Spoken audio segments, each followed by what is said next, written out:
Salary credit ആവുന്ന ദിവസം നമ്മുടെ കോൺഫിഡൻസ് നേരെ ബാങ്ക് മെസ്സേജ് വരുന്നു, നമ്മൾ GPay ഓപ്പൺ ആക്കി നോക്കുന്നു, ബാലൻസ് ചെക്ക് ചെയ്യുന്നു, നമ്മുടെ മനസ്സിൽ ടേണ ടേണ ടേണ ടേണ ആ ഒരു ബാക്ക്ഗ്രൗണ്ട് മ്യൂസിക് പ്ലേ ആവുന്നു.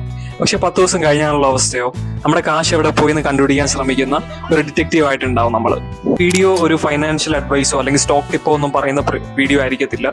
മറിച്ച് ഒരു സിമ്പിൾ മണി സിസ്റ്റത്തിനെ പറ്റിയിട്ട് പറയുന്ന ഒരു വീഡിയോ ആയിരിക്കും. ഒരു എംപ്ലോയിയോ അല്ലെങ്കിൽ ഒരു ഫ്രീലാൻസറോ അല്ലെങ്കിൽ പോട്ടെ എന്തെങ്കിലും ഒരു ഇൻകം റിസീവ് ചെയ്യുന്ന ഒരു വ്യക്തിയാണെങ്കിൽ ഒരു സിമ്പിൾ മണി സിസ്റ്റം വെച്ചിട്ട് നിങ്ങൾക്ക് നിങ്ങളുടെ ഇൻകത്തിനെ പ്രൊട്ടക്ട് ചെയ്യാനായിട്ട് പറ്റും. മിക്കവരും വിചാരിക്കും നമുക്ക് ചെറിയ സാലറി ഉള്ളത് കൊണ്ടാണ് നമുക്ക് മണീനെ പ്രോപ്പറായിട്ട് മാനേജ് ചെയ്യാൻ പറ്റാത്തതെന്നാണ്. പക്ഷെ ശരിക്കുള്ള പ്രശ്നം അതല്ല. നമുക്ക് എല്ലാ മാസവും ഇൻകം വരുന്നുണ്ടാവും, പക്ഷെ അത് പ്രോപ്പർ ഡയറക്ഷൻ ഇല്ലാണ്ട് വെളിയിലോട്ട് പോകുന്നുണ്ടാവും. അപ്പൊ നമുക്ക് ഇഷ്ടമില്ലാത്ത കാര്യങ്ങൾ കേൾക്കുന്ന സമയത്ത് നമ്മൾ ഒരു ചെവിയിലൂടെ കേട്ട് മറ്റു ചെവിയിലൂടെ കളയുന്നില്ലേ, അതേപോലെയാണ് ഇത് നടക്കുന്നത്. ബാങ്ക് അക്കൗണ്ടിനെ വലിയൊരു വാട്ടർ ടാങ്ക് ആയിട്ട് നമുക്ക് കൺസിഡർ ചെയ്യാം. അപ്പൊ എല്ലാ മാസവും ഇതിൽ ഇൻകം വന്ന് നിറയുന്നുണ്ട്, പക്ഷെ 1-2 ആഴ്ചയ്ക്കുള്ളിൽ തന്നെ അത് വന്ന് അതേ സ്പീഡിൽ തിരിച്ചിറങ്ങി പോകുന്നുണ്ട്. അപ്പൊ ഈ ഒരു വാട്ടർ ടാങ്കിൽ ചെറിയ ഹോൾസോ അല്ലെങ്കിൽ ലീക്കേജോ ഒക്കെ ഉണ്ടെങ്കിൽ വെള്ളം വാർന്നു പോയിക്കൊണ്ടിരിക്കും. അപ്പൊ അതുപോലെ സ്വിഗ്ഗി വഴിയും പെട്രോൾ അടിച്ചും സബ്സ്ക്രിപ്ഷൻസിന് പേ ചെയ്തുമെല്ലാം നമ്മുടെ ബാങ്ക് ബാലൻസ് കാലിയായിക്കൊണ്ടിരിക്കുകയാണ്. പ്രധാന പ്രശ്നം സോൾവ് ചെയ്യാനാണ് നമുക്ക് പ്രോപ്പർ ആയിട്ടുള്ള ഒരു മണി പൈപ്പ് ലൈൻ വേണം എന്ന് പറയുന്നത്. അതായത് നമ്മുടെ അടുത്തോട്ട് വരുന്ന ഇൻകത്തിന് പ്രോപ്പറായിട്ടൊരു ഡയറക്ഷൻ കാണിച്ചു കൊടുക്കുക എന്നുള്ളത്. ഇതിൽ ഒരു സൈക്കോളജി ഉണ്ട്. അപ്പൊ നമ്മളെല്ലാവരെയും ഒരുപാട് പൊട്ടിച്ചിരിപ്പിച്ച ഒരു മൂവി യൂണിവേഴ്സാണ് ഹരിഹർ നഗർ എന്ന് പറയുന്നത്. അപ്പം ഈ പടത്തിന്റെ ആദ്യ ഭാഗത്തിൽ ആ കൂട്ടുകാർക്ക് ഒരു നിധി കിട്ടുന്നു. അപ്പോൾ ഇതിന്റെ 2ാം ഭാഗത്തിൽ തോമസ് കുട്ടി ആ ഒരു നിധി കൈക്കലാക്കാൻ ശ്രമിക്കുകയും കടങ്ങളൊക്കെ വീട്ടാനായിട്ട് ശ്രമിക്കുകയും ചെയ്യുന്നുണ്ട്. നിധി തേടി അതിന്റെ യഥാർത്ഥ അവകാശികൾ വരുമെന്ന് പ്രതീക്ഷിച്ച് കാവൽ മാലാഖകളെ പോലെ അത് സൂക്ഷിച്ചു വെച്ചത് തോമസ് കുട്ടിയെ മേ ബി ആ ഒരു പൈസ കൈക്കലാക്കാൻ ശ്രമിച്ചത് പ്രേരിപ്പിച്ചിട്ടുണ്ടാവും. അതേപോലെ നമ്മുടെ ബാങ്ക് അക്കൗണ്ടിൽ കിടക്കുന്ന ബാലൻസിനെയും നമ്മൾ അവൈലബിൾ ആയിട്ടുള്ള പൈസയായിട്ട് കാണുന്നത് കൊണ്ടാണ് അക്കൗണ്ടിൽ നിന്ന് ബാലൻസ് പെട്ടെന്ന് തന്നെ ചോർന്ന് നോക്കിക്കൊണ്ടിരിക്കുന്നത്. അതായത് നമ്മളിവിടെ വിൽ പവർ വെച്ചിട്ടാണ് നമ്മൾ എത്ര പൈസ സ്പെൻഡ് ചെയ്യണം അല്ലെങ്കിൽ എത്ര പൈസ അക്കൗണ്ടിൽ സൂക്ഷിക്കണം എന്ന് തീരുമാനിക്കുന്നത്. വിൽ പവർ കൊണ്ട് പൈസ മാനേജ് ചെയ്യാനായിട്ട് പറ്റും, പക്ഷേ ഡെയിലി വിൽ പവർ യൂസ് ചെയ്യുന്നത് ഭയങ്കര ടയറിംഗ് ആയിട്ടുള്ള പരിപാടിയാണ്. അപ്പം ഇത് സോൾവ് ചെയ്യാനായിട്ടാണ് നമുക്ക് പ്രോപ്പർ ആയിട്ടുള്ളൊരു മണി സിസ്റ്റം വേണം എന്ന് പറയുന്നത്. അപ്പോൾ ഈ ഒരു പൈപ്പ് ലൈനിന് 4 സ്റ്റേജസ് ആണുള്ളത്.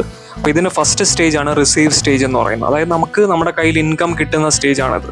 അപ്പോൾ പൈസ കിട്ടുന്ന സമയത്ത് നമുക്ക് സെലിബ്രേറ്റ് ചെയ്യാനൊക്കെ തോന്നുമെങ്കിലും അത് സ്പെൻഡ് ചെയ്യുന്നതിന് മുമ്പായിട്ട് നമുക്ക് പ്രോപ്പർ ആയിട്ടൊരു ക്ലാരിറ്റി ഉണ്ടാവണം. അതായത് എന്തൊക്കെ ഫിക്സഡ് കമ്മിറ്റ്മെന്റ്സ് ആണ് നമുക്കുള്ളത്. EMI ഉണ്ടാവും, ഇന്റർനെറ്റ് ബില്ല് ഉണ്ടാവും, ഫാമിലി കമ്മിറ്റ്മെന്റ്സ് ഉണ്ടാവും, ഫുഡ്, ഇന്റർനെറ്റ്, അങ്ങനെ ഒരുപാട് ഫിക്സഡ് ആയിട്ടുള്ള കമ്മിറ്റ്മെന്റ്സ് ഉണ്ടാവും. അപ്പോൾ ഇതെല്ലാം പ്രോപ്പറായിട്ട് ലിസ്റ്റ് ചെയ്ത് വെക്കുക. അപ്പോൾ ഇൻ കേസ് നമ്മൾ ഇതിനെയൊക്കെ ആദ്യം ഇഗ്നോർ ചെയ്ത് കഴിഞ്ഞാൽ നമുക്ക് ആദ്യം റിച്ച് ആയിട്ടുള്ള ഫീലൊക്കെ ഫീൽ ചെയ്യുമെങ്കിലും പിന്നീട് അതിന്റെ ഡ്യൂ ഡേറ്റ് എടുക്കുന്ന സമയത്ത് നമ്മുടെ പണി പാളും. നമ്മുടെ 2ാമത്തെ സ്റ്റേറ്റ് ആണ് പ്രൊട്ടക്ട് സ്റ്റേറ്റ് എന്ന് പറയുന്നത്. പണ്ടത്തെ കാലത്ത് നമ്മുടെ അമ്മമാരും എല്ലാം അവർക്ക് കിട്ടുന്ന കുറച്ച് പൈസ അരിക്കലത്തിലൊക്കെ സൂക്ഷിച്ച് വെച്ചിരുന്നതാണ് പിന്നീട് പല സിറ്റുവേഷൻസിലും നമ്മുടെ എമർജൻസി ഫണ്ടായിട്ട് മാറിയത്. സോ അവർ പകർന്ന ആ ഒരു ശീലത്തെ നമുക്ക് വിട്ട് കളയാതിരിക്കാനായിട്ട് കുറച്ച് ഫ്യൂച്ചർ മണി സെറ്റ് ആക്കാം. അപ്പൊ നമ്മുടെ സേവിങ്സും എമർജൻസി ഫണ്ടും ഇൻഷുറൻസും ഇൻവെസ്റ്റിങ്ങും എല്ലാം ഈ ഒരു കാറ്റഗറിയിലാണ് വരുന്നത്. അപ്പൊ നമ്മുടെ ലൈഫ് സിറ്റുവേഷനും പ്രയോറിറ്റീസിനും അനുസരിച്ചെല്ലാം ഈ ഒരു കാറ്റഗറീസിനെ നമുക്ക് കാറ്റഗറൈസ് ചെയ്യാവുന്നതാണ്. സോ നമ്മൾ ഡെയിലി UPI പേയ്മെന്റ് ചെയ്യുന്ന ബാങ്ക് അക്കൗണ്ടിലാണ് ഇത് സൂക്ഷിച്ച് വെച്ചിരിക്കുന്നുണ്ടെങ്കിൽ പെട്ടെന്ന് തന്നെ ഈ ഒരു എമൗണ്ട് സ്പെൻഡ് ആയി പോകാനായിട്ടുള്ള ചാൻസ് കൂടുതലാണ്. സോ ഒരു സെപ്പറേറ്റ് ബാങ്ക് അക്കൗണ്ട് തുടങ്ങുന്നതാണ് ഏറ്റവും ഉചിതം. ഇപ്പൊ നിങ്ങളൊരു സ്റ്റുഡന്റ് ആണെങ്കിലും ഇതേ സെയിം ലോജിക് തന്നെ നിങ്ങൾക്ക് അപ്ലൈ ചെയ്യാനായിട്ട് പറ്റും. സോ നിങ്ങൾക്ക് ഏതൊരു സ്റ്റൈഫൻഡ് കിട്ടുന്നുണ്ടാവും, അല്ലെങ്കിൽ ഫ്രീലാൻസ് ആയിട്ട് വർക്ക് ചെയ്യുന്നവരാണെങ്കിൽ അങ്ങനെ ഇൻകം കിട്ടുന്നവരായിരിക്കാം. അല്ലാന്നുണ്ടെങ്കിൽ വീക്കെൻഡ്സിൽ കാറ്ററിംഗ് വർക്കിന് പോയിട്ട് അതിൽ നിന്ന് ഫണ്ട് ഉണ്ടാക്കുന്നവരായിരിക്കാം. അതും അല്ലാന്നുണ്ടെങ്കിൽ ഈവൻ പാരന്റ്സിന്റെ അടുത്ത് നിന്ന് തന്നെ പോക്കറ്റ് മണി മേടിക്കുന്നവരായിരിക്കാം. സോ ഈ ഫണ്ടെല്ലാം നിങ്ങളുടെ ലേണിംഗ് ഫണ്ടായിട്ടും നിങ്ങളുടെ ട്രാവൽ ബഫറിന് വേണ്ടിയിട്ടൊക്കെ സൂക്ഷിച്ചു വെക്കാവുന്നതാണ്. ചെറിയൊരു എമൗണ്ടിലും നമുക്കൊരു മണി പൈപ്പ് ലൈൻ ബിൽഡ് ചെയ്തെടുക്കാനായിട്ട് പറ്റും. അപ്പോൾ 3ാമത്തെ സ്റ്റേജ് ആണ് സ്പെൻഡിങ് സ്റ്റേജ് എന്ന് പറയുന്നത്. സോ പൈസ ചെലവാക്കുന്ന ഒരിക്കലും തെറ്റായിട്ടുള്ള കാര്യമൊന്നുമല്ല. സോ നമ്മുടെ ലൈഫ് എന്ന് പറയുന്നത് എൻജോയ് ചെയ്യാനായിട്ടുള്ളതാണ്.